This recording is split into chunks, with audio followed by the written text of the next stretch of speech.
War in the North, it's an action RPG, hack and slash game, and it's a really deep RPG. So lots of character progression, lots of loot, lots of upgrading, really strong story. So it's really got both of those sides really well integrated. The other thing that's very, very much at the core of the game, and in being a Lord of the Rings game, is the idea of fellowship. So being built from the ground up as a co-op experience.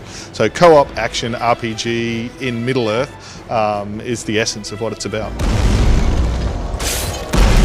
What we wanted to do is very much go beyond the movies. So we have familiar characters from the movies that you meet and intersect with at various times. There's Aragorn and Gandalf and Elrond and others.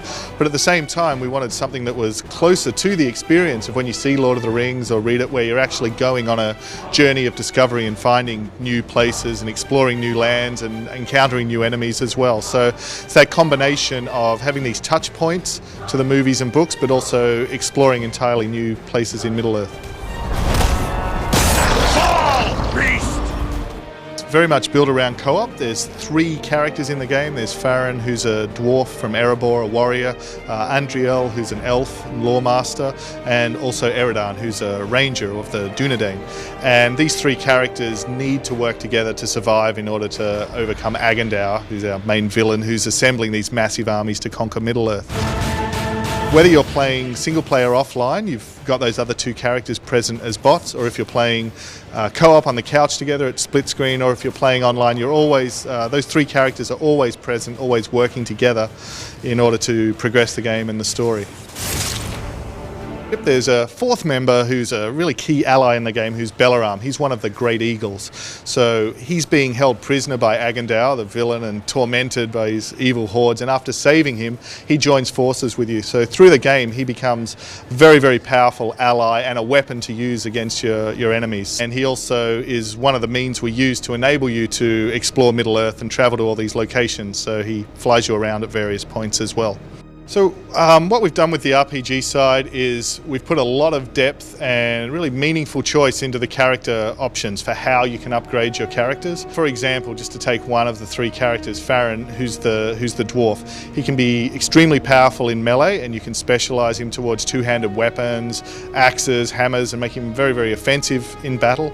Or you can specialise him to be more of a tank, so skills and different moves and abilities around his shield and shield bashes and defensive moves.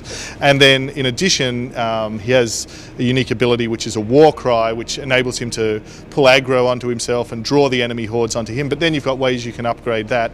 And then on top of that, he has his crossbow, so he's very, very effective at range combat, and you can specialise in that. So it's a combination of having a huge amount of depth and lots of very interesting and meaningful choices about how you upgrade the characters, but that combination of depth and accessibility is something I think we've really done a good job on achieving. So you can play through the campaign. After you play through the campaign, which even now, even with testers, absolutely ripping through the game, not exploring all the side content, is still a good 10 hours plus. So it's going to be longer than that for players who are actually playing the first time and exploring it. But then the second, the third, fourth playthroughs, you can continue to increase your character, upgrade your character. You can play all the characters of the Fellowship. There's thousands of items of loot, so you can continue to upgrade and customize your characters as well.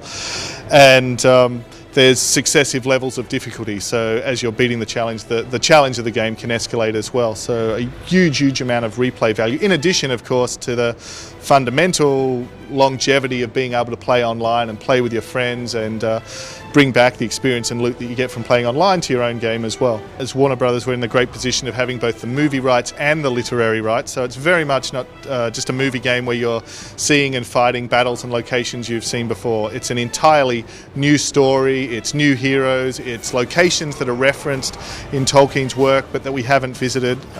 So it's very much going beyond the movies and a very new experience from that point of view. Secondly, it's the first mature Lord of the Rings game, so we can have a level of authenticity to the action and to the combat that hasn't been seen before in the Lord of the Rings game.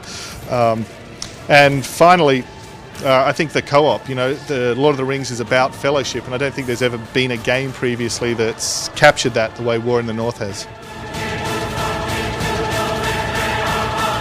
Lord of the Rings, War in the North, is coming to Xbox 360, PlayStation 3 and PC this year.